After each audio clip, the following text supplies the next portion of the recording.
brought to you by Saluja Gold. Bharat का सबसे भरोसेमंद सलूजा गोल्ड टीएमटी बार। Saluja gold TMT. अब सही पकड़े हो कॉन्ट्रैक्टर बाबू, मजबूती सब कुछ है। तमिलनाडु विधानसभा चुनाव के नतीजों के बाद अब राज्य में सरकार बनाने की कवायद शुरू हो गई है। ऐसे में कांग्रेस और एआईएडीएमके के नेताओं ने 5 मई को दावा किया है कि विजय ने सरकार बनाने के लिए उनके दलों से साथ मांगा है। एक्टर विजय की पार्टी तमिलगा वेट्री कड़गम यानी कि टीवी के सबसे बड़ी पार्टी बनकर उभरी जरूर है, लेकिन सरकार बनाने के लिए उनके पास अपने दम पर जरूरी आंकड़ा अभी भी नहीं है। ऐसे में अब पूरा खेल जोड़तोड़ समर्थन और गठबंधन का बन गया है।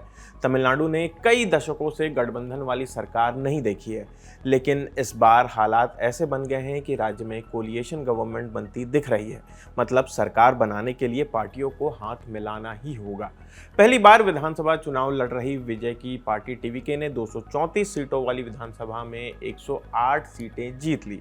वहीं सत्ताधारी द्रविड़ मुनेत्रा कड़गम यानी कि डीएमके 59 सीटों के साथ दूसरे नंबर पर रही, लेकिन सरकार बनाने के लिए 118 सीटों का आंकड़ा चाहिए, यानी विजय बहुमत से 10 सीट पीछे रह गए हैं। चुनाव नतीजों के बाद जश्न ज़्यादा देर तक नहीं चला। 5 मई की सुबह तक विजय अपनी पार्टी ऑफिस पहुंचे, नए चुने गए विधायकों के साथ बैठक बुलाई और उसी के साथ सरकार बनाने की कोशिशें भी शुरू हो गई। ऐसे में सबसे पहले कांग्रेस के साथ बातचीत की खबर सामने आई है। इंडियन एक्सप्रेस ने सूत्रों के हवाले से लिखा है कि अगर टीवीके और कांग्रेस साथ आते हैं तो कांग्रेस को सरकार में 2 कैबिनेट मंत्री पद दिए जा सकते हैं। कांग्रेस के पास फिलहाल 5 सीटें हैं, लेकिन सिर्फ कांग्रेस के समर्थन से बात नहीं बनेगी। बहुमत तक पहुंचने के लिए दूसरे छोटे पार्टियों का भी साथ होना ज़रूरी है और उन्हें भी साथ में लेना होगा। हालांकि दिन चढ़ने के साथ तस्वीर बदलने लगी। उसी रपट में लिखा गया कि कई छोटी पार्टियां अभी भी खुलकर साथ देने से हिचकिचा रही हैं। इसके बाद टीवीके ने एआईएडीएमके के साथ भी बातचीत शुरू कर दी, ऐसी खबरें आ रही हैं।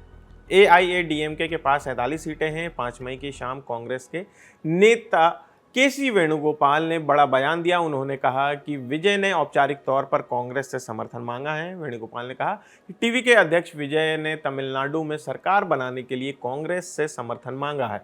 कांग्रेस का साफ मानना है कि तमिलनाडु की जनता ने एक धर्मनिरपेक्ष सरकार के लिए वोट दिया है, जो संविधान की भावना के मुताबिक काम करे।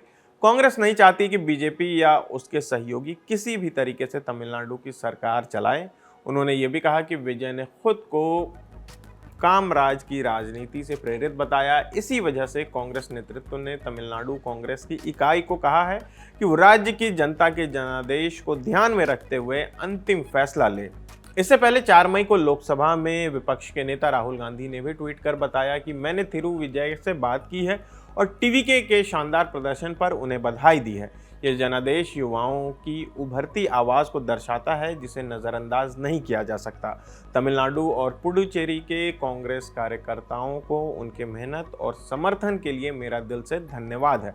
मैं दोहराता हूं कि कांग्रेस पार्टी तमिलनाडु और पुडुचेरी के लोगों की सेवा और सुरक्षा के लिए लगातार काम करते रहेगी।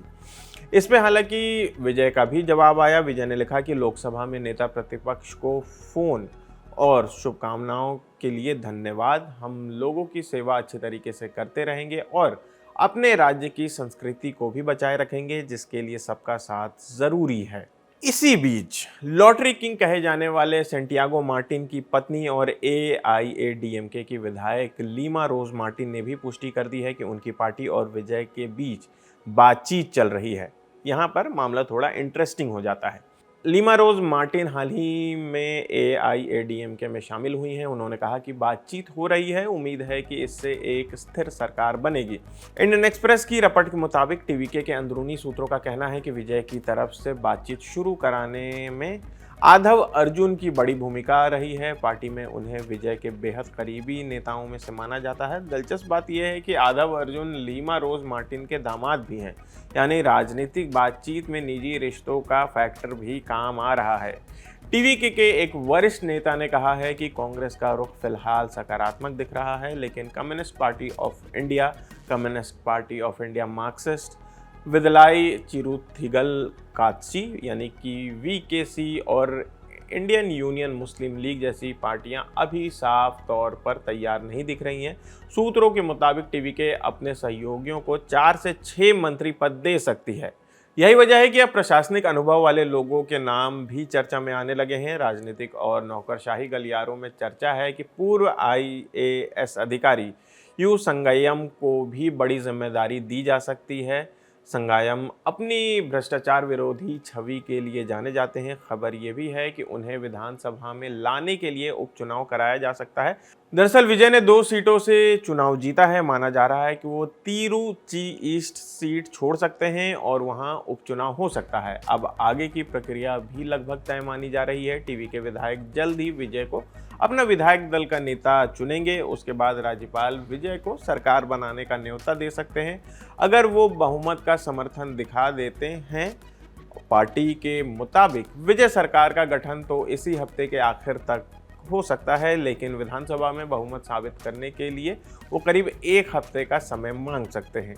तो फिलहाल इस खबर में इतना ही। आपकी इस खबर पर क्या राय है हमें कमेंट करके ज़रूर बताएं। मेरा नाम आसिफ असरार है।